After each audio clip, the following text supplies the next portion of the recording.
Hey guys, so some of you were asking for help with this problem.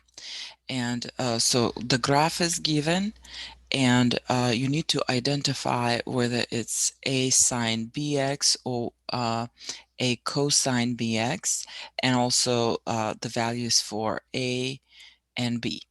And sometimes you have a more complex equation where there's another parameter added, C. So let's talk about it in general.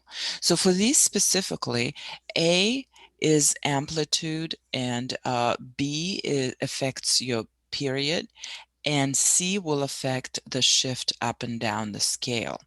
So that's in general. So here are those equations written out. A affects the amplitude, B affects the period, and C shifts the graphs up and down. In sine, same as in cosine. So your goal is to identify, first of all, whether it's a sine graph or if it's a cosine graph. And once you do that, then you need to identify the values for A, B, and C. So let's first identify what type of graph you have. We're going to start there. Here are some basic graphs of sine and cosine with unchanged amplitude and unchanged period or shift. Okay, so this is the basic one. So you have to figure out which one are you looking at in your graph. Is it sine or cosine? Well, what are the features? For cosine, it will reach its maximum at when x equals 0. Okay, the sine will reach its maximum when x is pi over 2, and at 0 it actually is 0. It's going to cross the x-axis there at 0. So the difference, cosine reaches its maximum at x equals 0. Sine is 0 when x equals 0. Let's see which one do we have in our. So here I can see that when x equals 0, the graph reaches its maximum. So I'm gonna go with a cosine. I identify it as a cosine. Now, the question is, now, here it's not an issue. The shift up and down is not an issue because it's not even given to you in the equation. So they assume that you assume that there is no shift, and you could see it from the fact that the graph is symmetric about the x-axis. It's not above it, it's not below it, it's not shifted up or down, it's symmetric about the x-axis. So C equals 0. There's no shift up and down. We already concluded that. Now you have to basically figure out the A, which is amplitude. And amplitude is how far does the graph reach from the center. So the center line is 0, right?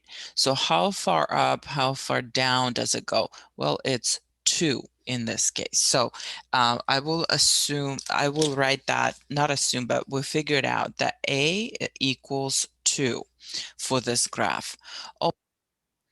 And the next step would be to figure out the period of the graph.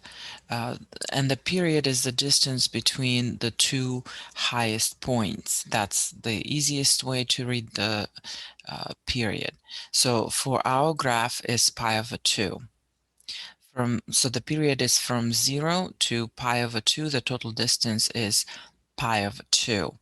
Now here, so we identified that our period is pi over 2, and the formula is 2 pi over the absolute value of b, where the b is your multiplier in front of x. So we're gonna substitute our pi over 2 in for p, and rewrite the formula.